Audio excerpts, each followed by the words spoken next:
as well. Did you ever think you'd see a former president of the United States show such little regard for these key American institutions? No. Everything almost that Donald Trump did as the president, as he's doing as an ex-president, is unlike anything we've seen. We have Donald Trump and a far-right Republican Party which is enthralled to his authoritarianism, to his excesses, and why Donald Trump, in part, has managed to produce, in terms of the legislative goals, the judicial goals of the far right, of Mitch McConnell and the judiciary, of authoritarianism, even to the point of really moving toward the acceptance of hatred in this country, the hatred of some religious groups, the hatred of some ethnicities. Not to say that it's the policy of the Republican Party, but rather that the individuals in the leadership of the Republican Party have not made it their business to say, this is not our agenda. Donald Trump's authoritarianism and racist appeals, that's not our agenda.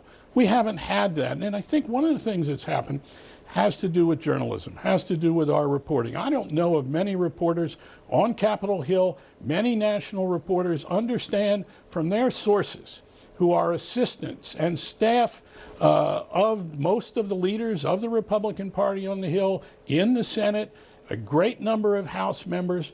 They are being told how their bosses are in private despise Donald Trump, hold him in utter contempt, think he is a criminal, think he is dangerous. That's what many members of the Senate say, their aides say to me and others, the same in the House. And yet we allow the stories to go on that as if there is great belief in this president among these same Republican leaders and members of the Congress. We need, I did a story back, a year or two ago, 2 years ago, saying that 21 members of the Senate, according to their aides, despise Donald Trump, hold him in contempt, and I named them. And there was maybe one or two denials from those senators. I got a call the next day from a Republican senator. He said, Carl, the number is really closest to 40. This is the way Donald Trump, these Republicans in the leadership know who he is. They understand the danger to the country posed by him. And yet they are so craven, so afraid of being unelected, so afraid of being primaried, that they will not do what the Republicans during the Richard Nixon conspiracy did.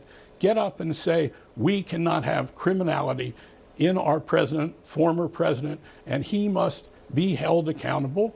And indeed, we are now seeing a president, a former president, who probably may face indictment in 3 different cases. We don't know that he will, but it certainly is possible. Certainly is possible. Carl Bernstein, thanks so much for joining us. We really appreciate it. Just ahead.